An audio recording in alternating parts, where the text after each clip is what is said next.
Hallelujah. The holy spirit Chittemundaykkal YouTube channel കാണുന്ന എല്ലാ പ്രേക്ഷകരെയും ക്രിസ്തുയേശുവിൻ്റെ നാമത്തിൽ എൻ്റെ ഹാർദവമായ സ്നേഹവന്ദനത്തെ നന്ദി അറിയിക്കുന്നു. പ്രിയ സഹോദരന്മാർ, മാതാപിതാക്കൾ, കുഞ്ഞുങ്ങൾ, അഭിഷിക്തന്മാർ, സഹോദരി സഹോദരന്മാർ, ലോകത്തിൻ്റെ വിവിധ ഭാഗങ്ങളിൽ ഈ പ്രോഗ്രാം ഇപ്പോഴും പിന്നെയും കാണാനുള്ള ഓരോ വ്യക്തി ജീവിതങ്ങളെയും ക്രിസ്തുയേശുവിൻ്റെ നാമത്തിൽ എൻ്റെ ഹാർദവമായ സ്നേഹവന്ദനത്തെയും നന്ദിയും അറിയിക്കുന്നു. കർത്താവ് എല്ലാവരെയും ധാരാളമായി അനുഗ്രഹിക്കട്ടെ. യഹോവയുടെ മഹത്വം വെളിപ്പെടും, അത് സകല ജഡവും അതിനെ ഒരുപോലെ കാണും. യഹോവയുടെ വായല്ലോ അരുൾ ചെയ്യുന്നത്. കേട്ടോ ഒരുത്തൻ വിളിച്ചു പറയുന്നത്, മരുഭൂമിയിൽ യഹോവയ്ക്ക് വഴിയൊരുക്കുവിൻ, നിർജ്ജന പ്രദേശത്ത് നമ്മുടെ ദൈവത്തിന് ഒരു പെരുവഴി നിരപ്പാക്കുവിൻ. എല്ലാ താഴ്വരയും നികന്നും എല്ലാ മലയും കുന്നും താണും വരണം, വളഞ്ഞത് ചൊവ്വയായി, ദുർഘടങ്ങൾ സമമായി തീരണം. യഹോവയുടെ മഹത്വം വെളിപ്പെടും, അത് സകല ജഡവും അതിനെ ഒരുപോലെ കാണും. യഹോവയുടെ വായിലോ അരുൾ ചെയ്യുന്നത്. നമ്മൾ 5 കാര്യങ്ങളെ പഠിച്ച് ദൈവത്തിൻ്റെ പരിശുദ്ധാത്മാവിനെ ലഭിക്കുവാൻ 5 കാര്യങ്ങൾ. ഒന്നാമത്തെ കാര്യം, മറ്റുള്ളവരോട് നമ്മൾ സംസാരിക്കുമ്പോൾ ലാവണ്യത്തോടെ സംസാരിക്കണം. രണ്ടാമത്, നമ്മൾ മറ്റുള്ളവരെ ശ്രേഷ്ഠരാണെന്ന് കരുതുവാൻ സാധിക്കണം. എന്നെ കേൾക്കുന്ന പ്രിയ സഹോദരന്മാരെ, മറ്റുള്ളവരെ സംശയത്തോടെ നമ്മൾ വിധിക്കാതെ മറ്റുള്ളവർ നമ്മളിൽ ശ്രേഷ്ഠരാണെന്ന് എണ്ണുവാൻ സാധിക്കണം. രണ്ടാമത്തെ നമ്മൾ ചിന്തിച്ചത് ദുഷ്ചിന്തയാണ്. നമ്മൾ കാണാതെ ഒന്നും പറയരുത്. കാണാത്ത കാര്യങ്ങൾ നിരൂപിച്ച് ഊഹിച്ച് പറയാതെ മറ്റുള്ളവർ നമ്മളിൽ ശ്രേഷ്ഠരാണെന്ന് കാണണം. മൂന്നാമത്തെ നമ്മൾ വിഷയം പഠിച്ചത്, കാണപ്പെടാത്ത സഹോദരനെ സ്നേഹിക്കാത്തവൻ അവൻ മരണത്തിൽ വസിക്കുന്നു, അവൻ കുലപാതകനാണ്, അവൻ കള്ളനാണ്. എങ്ങനെ നമ്മൾ അവനെ സ്നേഹിക്കാമെന്നുള്ള 4ാമത്തെ വിഷയം നമ്മൾ സ്നേഹത്തെ പറ്റി പഠിച്ചു. നീ കാണപ്പെടുന്ന സഹോദരനെ സ്നേഹിക്കണം, അവൻ്റെ പ്രയാസത്തിൽ സഹായിക്കണമെന്നുള്ള സ്നേഹം ലോകത്തിൻ്റെ മുന്നിൽ പ്രദർശിപ്പിച്ച ആ യേശു ക്രിസ്തുവിൻ്റെ മഹാസ്നേഹത്തെ വെളിപ്പെടുത്തുവാൻ ഇടവന്നു. 5ാമത്തെ വിഷയം നമ്മൾ വാഗ്ദത്തത്തിനായി കാത്തിരിക്കണമെന്നുള്ളതായിരുന്നു. അപ്പോസ്തലപ്രവൃത്തി അതിൻ്റെ 1-ാം അധ്യായം 4-5 വാക്യങ്ങൾ. അങ്ങനെ അവൻ അവരുമായി കൂടിയിരിക്കുമ്പോൾ അവരോട്, നിങ്ങൾ യെരൂശലേമിൽ നിന്നും വാങ്ങിപ്പോകാതെ എന്നോട് കേട്ട എൻ്റെ പിതാവിൻ്റെ വാഗ്ദത്തത്തിനായി കാത്തിരിക്കണം. യോഹന്നാൻ വെള്ളം കൊണ്ട് സ്നാനം കഴിപ്പിച്ചു, നിങ്ങൾക്കോ ഇനി ഏറെ നാൾ കഴിയും മുമ്പേ പരിശുദ്ധാത്മാവ് കൊണ്ട് സ്നാനം ലഭിക്കുമെന്ന് കൽപ്പിച്ചു. അവർ ഒരുമിച്ച് കൂടിയിരുന്നപ്പോൾ അവർ അവനോട്, കർത്താവേ, നീ ഇസ്രയേലിൻ്റെ ഈ കാലത്തോ രാജ്യം യഥാസ്ഥാനമാക്കി കൊടുക്കുന്നത് എന്ന് ചോദിച്ചു. അവൻ അവരോട്, പിതാവ് തൻ്റെ സ്വന്തം അധികാരത്തിൽ വെച്ചിട്ടുള്ള കാലങ്ങളെയോ സമയങ്ങളോ അറിയിക്കുവാനുള്ളതല്ല. എന്നാൽ പരിശുദ്ധാത്മാവ് നിങ്ങളുടെ മേൽ വരുമ്പോൾ നിങ്ങൾ ശക്തി ലഭിച്ച് യെരൂശലേമിലും യഹൂദയിലും എല്ലായിടവിലും ശരമയിലും ഭൂമിയുടെ അറ്റത്തോളം എൻ്റെ സാക്ഷികളാകുമെന്ന് പറഞ്ഞു. എന്നെ കേൾക്കുന്ന പ്രിയ സഹോദരന്മാരെ, 5ാമത്തെ വിഷയം നമ്മൾ വാഗ്ദത്തത്തെ പറ്റിയാണ് വിഷയം. മഹാപരിശുദ്ധനും സ്വർഗീയ പിതാവേ, യേശുവിൻ്റെ നാമത്തിൽ കടന്നു വരുന്നു. കർത്താവേ, അവിടുത്തെ വചനമായി നിൽക്കുമ്പോൾ ജനത്തോട് സംസാരിക്കണം. ഐ ലോബോറോ ഹസ്തി മൈക്കനെ ഷിക്കലെ റിയാസിയ. യേശുവിൻ്റെ അധികാരമുള്ള നാമത്തിൽ എല്ലാ ഇരുട്ടിൻ്റെ ശക്തികൾ മാറട്ടെ, പൈശാചിക മണ്ഡലങ്ങൾ തകരട്ടെ. ദൈവവചനത്തിന് വിരുദ്ധമായി പൊങ്ങുന്ന പാതാള ശക്തികൾ നസ്രേനായ യേശുവിൻ നാമത്തിൽ മാറട്ടെ. ഐ ഹീൽ ദ റേമനാദ റോബിയ. കർത്താവേ, അനേക കുടുംബങ്ങൾ നിരാശകളും പ്രയാസത്തോടെ തകർച്ചയിലിരിക്കുന്ന കുടുംബങ്ങളെ യേശുവിൻ്റെ നാമത്തിൽ ആ തകർച്ചകൾ മാറി ഒരു സമൃദ്ധിയെ, ഒരു അനുഗ്രഹത്തെ കൽപ്പിക്കുന്നു. യഹോവയുടെ വായല്ലോ അരുൾ ചെയ്യുന്നത്. യഹോവയുടെ മഹത്വം വെളിപ്പെടും, അത് സകല ജഡവും അതിനെ ഒരുപോലെ കാണും. യഹോവയുടെ വായല്ലോ അരുൾ ചെയ്യുന്നത്. കർത്താവേ, അവിടുത്തെ വചനമായി നിൽക്കുമ്പോൾ ജനത്തോട് അവിടുന്ന് സംസാരിക്കണം, ഇടപെടണം. അടിയനെ താഴ്ത്തി സമർപ്പിക്കുന്നു. കേൾക്കുന്ന ഓരോ വചനങ്ങൾ ഓരോരുത്തർ ഏറ്റെടുത്ത് അവരുടെ ജീവിതത്തിൽ അത് 30, 60, 100 മേനി ഫലം കായ്ക്കുവാൻ ഇടവരുത്തണം. ഓരോ ജനത്തെ അനുഗ്രഹിക്കുന്നു. അടിയനെ താഴ്ത്തി സമർപ്പിക്കുന്നു. യേശു ക്രിസ്തുവിൻ്റെ ധന്യമുള്ള നാമത്തിൽ പിതാവേ. എന്നെ കേൾക്കുന്ന പ്രിയ സഹോദരന്മാരെ, നമ്മൾ വാഗ്ദത്തത്തെ പറ്റിയാണ് പ്രസംഗിച്ചത്. 5-ാമത്തെ വിഷയം. അതിൽ നമ്മൾ 4 കാര്യങ്ങൾ അത് നമ്മൾ സംസാരിച്ചു. ആത്മാവിൽ ദരിദ്രനായ ഭാഗ്യവാന്മാർ, സ്വർഗരാജ്യം അവർക്കുള്ളത്. ദുഃഖിക്കുന്നവർ ഭാഗ്യവാന്മാർ, അവർക്ക് ആശ്വാസം ലഭിക്കും. നീതിക്ക് വിശക്കുന്നവർ ഭാഗ്യവാന്മാർ, അവർക്ക് തൃപ്തി വരും. സമാധാനമുണ്ടാക്കുന്നവൻ ഭാഗ്യവാന്മാർ, അവർ ദൈവത്തിൻ്റെ പുത്രനെന്ന് വിളിക്കപ്പെടും. അങ്ങനെ ദൈവത്തിൻ്റെ വാഗ്ദത്തത്തിനായി നമ്മൾ ആ വിഷയത്തിൽ തന്നെ വാഗ്ദത്തത്തിനായി കാത്തിരിക്കുവാൻ ദൈവം പറഞ്ഞത് അനേക വിഷയങ്ങൾ ഇനിയും ക്രമപ്പെടുത്തുവാനുണ്ട്. അതാണ് കാത്തിരിക്കുക എന്ന് പറഞ്ഞ അർത്ഥം. തൻ്റെ ശിഷ്യന്മാരോട് പറഞ്ഞു, നിങ്ങൾ വാഗ്ദത്തത്തിനായി കാത്തിരിക്കണം. അങ്ങനെ അവർ കാത്തിരുന്നു. അവർ അതിനെ അവരുടെ ജീവിതത്തിലുള്ള ഓരോ കുറവുകളെ ദൈവസന്നിധിയിൽ സമർപ്പിക്കുവാനിട വന്നപ്പോൾ ആ കാത്തിരിപ്പിന് അവർക്ക് അപ്പോസ്തലപ്രവൃത്തി 2-ാം അധ്യായത്തിൽ നമുക്ക് കാണുവാൻ സാധിക്കും. പരിശുദ്ധാത്മാവിനെ ലഭിക്കുവാനിട വന്നു. എന്നെ കേൾക്കുന്ന പ്രിയ സഹോദരന്മാരെ, നമുക്ക് പരിശുദ്ധാത്മാവിനെ ലഭിക്കുവാൻ നമ്മൾ കാത്തിരിക്കുന്ന ഈ വേളയിൽ വാഗ്ദത്തത്തിന് വേണ്ടി കാത്തിരിക്കുന്ന വ്യക്തി ജീവിതമേ, ഇനി നീ 2 വിഷയങ്ങൾ ചെയ്യുവാനുണ്ട്. കരുണയുള്ളവർ ഭാഗ്യവാന്മാർ, അവർക്ക് കരുണ ലഭിക്കും. നിൻ്റെ ജീവിതത്തിൽ നീ വാഗ്ദത്തത്തിനായി കാത്തിരിക്കുന്ന വ്യക്തിയാണോ? യേശു ക്രിസ്തുവിനെ പോലെ ആ ക്രിസ്തുവിൻ്റെ മനോഭാവം നിൻ്റെ ജീവിതത്തിൽ കടന്നു വരണം. അവൻ ദൈവരൂപത്തിലിരിക്കെ ദൈവത്തോടുള്ള സമത്വം മുറുക്കെ പിടിക്കാതെ ആ ദാസരൂപമെടുത്ത ആ നസ്രീനായ യേശു ക്രിസ്തുവിൻ്റെ മനോഭാവം നിൻ്റെ ജീവിതത്തിൽ കടന്നു വരണം. നീ കരുണ ചെയ്യുന്നവനായി മാറണം. നിൻ്റെ മുന്നിൽ ഒരുവൻ തകർന്നിരിക്കുമ്പോൾ അവനോട് നീ കരുണ കാണിക്കുന്നവനായി മാറണം. നിൻ്റെ ജീവിതത്തിൽ നീ കരുണയില്ലാത്ത വ്യക്തിയാണോ? ദൈവസന്നിധിയിൽ സമർപ്പിക്കുക. യേശുവേ, എൻ്റെ ജീവിതത്തിൽ അനേക സമ്പത്തുണ്ട്, അനേക ചുറ്റുപാടുകളുണ്ട്, എനിക്ക് ചെയ്യുവാൻ സാധിക്കുന്നില്ല. കരുണ ചെയ്യുവാൻ അവിടുന്ന് എനിക്ക് കൃപ നൽകണമേ എന്ന് നമുക്ക് പ്രാർത്ഥിക്കുവാൻ സാധിക്കണം. എന്നെ കേൾക്കുന്ന പ്രിയ സഹോദരന്മാരെ, യഹോവയുടെ മഹത്വം നിൻ്റെ ജീവിതത്തിൽ വെളിപ്പെടുവാൻ അതിന് നീ വാഗ്ദത്തത്തിനായി കാത്തിരിക്കുന്ന വ്യക്തി.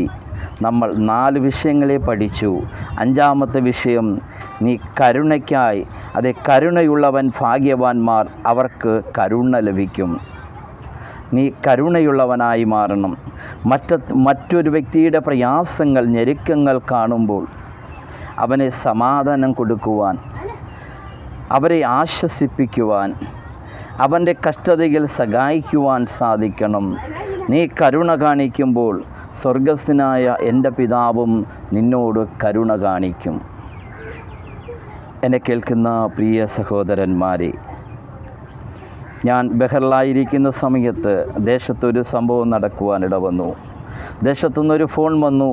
ഒരു ഭവനത്തിൽ നിന്ന് ഒരു മകള്, ഒരു കൊച്ചുമകള്, 16-17 വയസ്സുള്ള ഒരു മകള് മിസ്സായിപ്പോയി എന്നും പറഞ്ഞ് ഒരു ഭവനം മുഴുവനും വിലാപമായി നിലവിളിക്കുന്ന ഒരവസ്ഥയായിരുന്നു. കടന്നു വന്ന ജനങ്ങളാരും കരുണ കാണിച്ചതായി കാണാറില്ല. അനേകർ കുത്തി വേദനിക്കുവാനിട വന്നു. നിങ്ങളുടെ മകൾ എവിടെ പോയി? ഇനി മയക്കുമരുന്ന് വല്ലതും ചെയ്തോ? അതല്ല എവിടെയെങ്കിലും പോയോ എന്നുള്ള ഒരു കരുണയില്ലാത്ത ഒരുപാട് ജനത്തെ കാണുവാനിട വന്നു. എന്നാൽ അതിൽ കരുണയുള്ള സഹോദരന്മാരും മാതാപിതാക്കളും ഉണ്ടായിരുന്നു. ആ രാത്രിയിൽ എനിക്ക് വിളിക്കുവാനിട വന്നു. ഞാൻ അവിടുത്തെ ആ പിതാവിനോട് പറഞ്ഞു, പിതാവേ, ഈ രാത്രിയുടെ യാമങ്ങളിൽ അത് 12 മണിയാകുന്നതിന് മുമ്പേ നിങ്ങളുടെ മകളെ അത് കിട്ടുമെന്ന് ഒരു ദൂത് പറയുവാനിട വന്നു. ആ ദൂത് സ്വർഗം നൽകിയ ദൂതാണ്. അന്ന് രാത്രി 11:55 ആയപ്പോൾ ആ മകളെ, കാണാതെ പോയ മകളെ കിട്ടുവാനിട വന്നു. നമുക്ക് നമ്മുടെ ജീവിതത്തിൽ മറ്റുള്ളവരുടെ തകർച്ചയിൽ നമ്മൾ കരുണ കാണിക്കുന്നവരായി മാറണം. യഹോവയുടെ മഹത്വം വെളിപ്പെടും, അത് സകല ജഡവും അതിനെ ഒരുപോലെ കാണും. യഹോവയുടെ വായല്ലോ അരുൾ ചെയ്യുന്നത്. കേട്ടോ ഒരുത്തൻ വിളിച്ചു പറയുന്നത്, മരുഭൂമിയിൽ യഹോവയ്ക്ക് വഴിയൊരുക്കുവിൻ, നിർജ്ജന പ്രദേശത്ത് നമ്മുടെ ദൈവത്തിന് ഒരു പെരുവഴി നിരപ്പാക്കുവിൻ. എല്ലാ താഴ്വരയും നികതും എല്ലാ മലയും കുന്നും താണും വരണം, വളഞ്ഞത് ചൊവ്വയായും ദുർഘടങ്ങൾ സമമായി തീരണം. നിൻ്റെ ജീവിതത്തിൽ വളഞ്ഞവസ്ഥകളെ മാറ്റി നീ കരുണയുള്ള വ്യക്തിയായി മാറണം, നീ സ്നേഹമുള്ള വ്യക്തിയായി മാറണം. എന്നെങ്കിൽ മാത്രമേ നിനക്ക് ദൈവം വച്ചിരിക്കുന്ന ആ വാഗ്ദത്തത്തെ നിനക്ക് ലഭിക്കുവാൻ സാധ്യതയുള്ളൂ. അത് സ്വീകരിക്കണമെങ്കിൽ നീ കരുണയുള്ള വ്യക്തിയായി മാറണം. നിൻ്റെ ജീവിതത്തിൻ്റെ പിശുക്ക് സ്വഭാവങ്ങളെ മാറ്റി ആ ക്രിസ്തുവിൻ്റെ മനോഭാവം നിൻ്റെ ജീവിതത്തിൽ കടന്നു വരട്ടെ. ഹൃദയശുദ്ധിയുള്ളവർ ഭാഗ്യവാന്മാർ, അവർ ദൈവത്തെ കാണും. നിൻ്റെ ജീവിതത്തിൽ കരുണ കാണിക്കുവാൻ നീ സാധിക്കുന്നുവെങ്കിൽ സ്വർഗസ്ഥനായ എൻ്റെ പിതാവും നിന്നോട് കരുണ കാണിക്കും.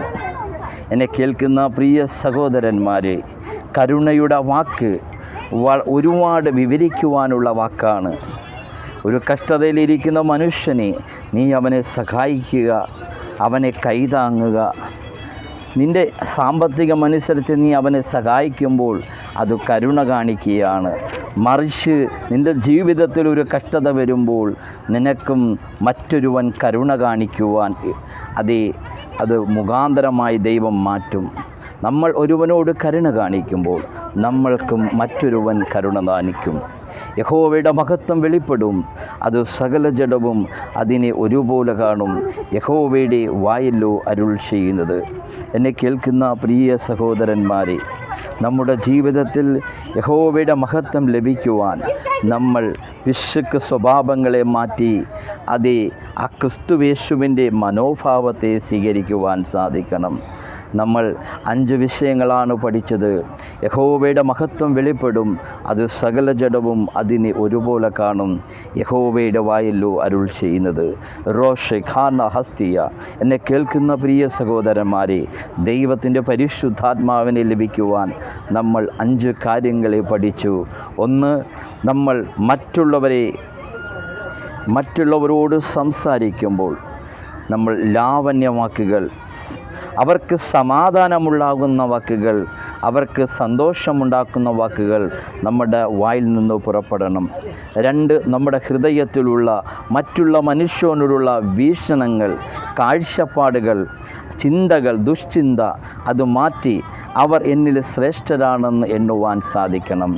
3, കാണപ്പെടാത്ത സഹോദരനെ സ്നേഹിക്കാത്തവൻ അവൻ കള്ളനാണോ, അവൻ കൊലപാതകനാണെന്ന് വേദപുസ്തകം നമ്മൾ പഠിച്ചതാണ്. 1 യോഹന്നാൻ അതിൻ്റെ 3:13 മുതൽ 20 വരെയുള്ള വാക്യങ്ങൾ നമ്മൾ വായിച്ച് പഠിച്ചതാണ്. 4-മത്തത് സ്നേഹത്തെ പറ്റിയാണ്. പിതാവ് തൻ്റെ ഏകജാതനായ പുത്രനെ ലോകത്ത് നൽകിക്കൊണ്ട് മാനവരാശിയുടെ മുഴുവൻ പാവങ്ങളും തൻ്റെ ഏകജാതൻ്റെ പുത്രൻ്റെ മേൽ ചുമത്തിക്കൊണ്ട് അവൻ ലോകത്തിൻ്റെ മുന്നിൽ നമ്മൾക്ക് പ്രദർശനം നൽകി. തൻ്റെ ഏകജാതനെ പുത്രനെ നൽകിക്കൊണ്ട് ആ സ്നേഹം കാണിച്ച ആ പിതാവിൻ്റെ സ്നേഹം, നമ്മൾ സ്നേഹത്തെപ്പറ്റി സംസാരിച്ചു. 4, വാഗ്ദത്തത്തെ പറ്റി സംസാരിച്ചു. എന്നെ കേൾക്കുന്ന പ്രിയ സഹോദരന്മാരെ, യഹോവയുടെ മഹത്വം വെളിപ്പെടും, അത് സകല ജഡവും അതിനെ ഒരുപോലെ കാണും. യഹോവയുടെ വായല്ലോ അരുൾ ചെയ്യുന്നത്. നമ്മൾ വാഗ്ദത്തത്തിനായി കാത്തിരിക്കുമ്പോൾ എന്നെ കേൾക്കുന്ന പ്രിയ സഹോദരന്മാരെ, നമ്മൾ 6 കാര്യങ്ങൾ സംസാരിച്ചു. ആത്മാവിൽ ദരിദ്രനായവൻ ഭാഗ്യവാൻ, അവർ സ്വർഗരാജ്യം അവർക്കുള്ളത്. ദുഃഖിക്കുന്നവർ ഭാഗ്യവാന്മാർ, അവർക്ക് ആശ്വാസം ലഭിക്കും. ആത്മാവിൽ ദരിദ്രനായ ഭാഗ്യവാൻ എന്നുള്ളത് നമ്മുടെ ഹൃദയശുദ്ധിയും നമ്മുടെ പ്രയാസങ്ങളും, എന്നെ കേൾക്കുന്ന പ്രിയ സഹോദരമേ, നമ്മുടെ ജീവിതത്തിൽ നമ്മുടെ ഹൃദയത്തിനുള്ളിൽ കാപട്യമായ സ്വഭാവങ്ങൾ കാണാതെ ഹൃദയശക്തിയായിരിക്കണം. നമ്മുടെ ഹൃദയം നിഷ്കളങ്കമായിരിക്കണം. ഒരുവനെ വഞ്ചിക്കണമെന്നോ ഒരുവനെ തകർക്കണമെന്നോ ഒന്നോ ചിന്തിക്കാതെ നമ്മുടെ ഹൃദയത്തിൽ ദാരിദ്ര്യമുണ്ടാകണം. ആത്മാവിൽ ദാരിദ്ര്യമായവർ ഭാഗ്യവാൻ എന്ന് വെച്ചാൽ ഹൃദയത്തിൽ മറ്റ് ചിന്തകളൊന്നും വരാതെ ഹൃദയത്തിനുള്ളിൽ നീ നിറയ്ക്കേണ്ടത് ദൈവത്തിൻ്റെ വചനമാണ്.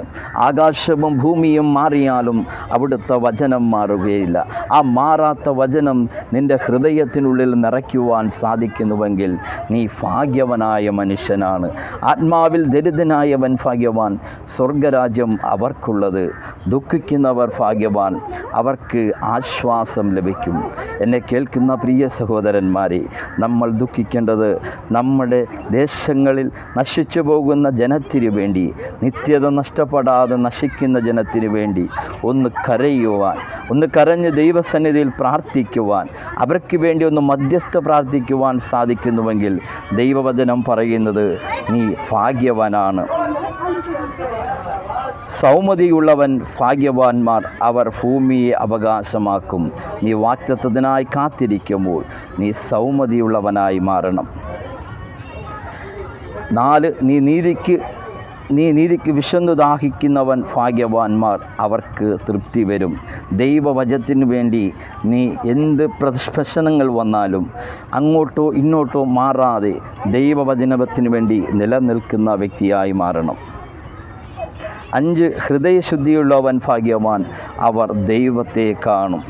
എന്നെ കേൾക്കുന്ന പ്രിയ സഹോദരന്മാരെ, നീ 5-ാമത്തത് നീ ഹൃദയശുദ്ധിയുള്ളതായിരിക്കണം. എല്ലാ ദിവസങ്ങളിലും ഹൃദയത്തെ ശുദ്ധിയാക്കി രൂപാന്തരപ്പെടുത്തുവാൻ സാധിക്കണം. 6 സമാധാനമുണ്ടാക്കുന്നവൻ ഭാഗ്യവാൻ, അവർ ദൈവത്തിൻ്റെ പുത്രനെന്ന് വിളിക്കപ്പെടും. ആ ക്രിസ്തുവിൻ്റെ മനോഭാവം നമ്മുടെ ജീവിതത്തിൽ കടന്നു വരട്ടെ. നമ്മൾ സമാധാനമുണ്ടാക്കുന്നവരായി മാറട്ടെ. യഹോവയുടെ മഹത്വം വെളിപ്പെടും, അത് സകല ജഡവും അതിനെ ഒരുപോലെ കാണും. യഹോവയുടെ വായല്ലോ അരുൾ ചെയ്യുന്നത്. എന്നെ കേൾക്കുന്ന പ്രിയ സഹോദരന്മാരെ, അപ്പോസ്തലപ്രവൃത്തി അതിൻ്റെ 1-ാം അധ്യായം 8-ാം വാക്യം, പരിശുദ്ധാത്മാവ് നിങ്ങളുടെ മേൽ വരുമ്പോൾ നിങ്ങൾ ശക്തി ലഭിച്ചിട്ട് യെരൂശലേമിലും യഹൂദയിലും എല്ലായിടത്തും ശരമയിലും ഭൂമിയുടെ അറ്റത്തോളം എൻ്റെ സാക്ഷികളാകുമെന്ന് പറഞ്ഞു.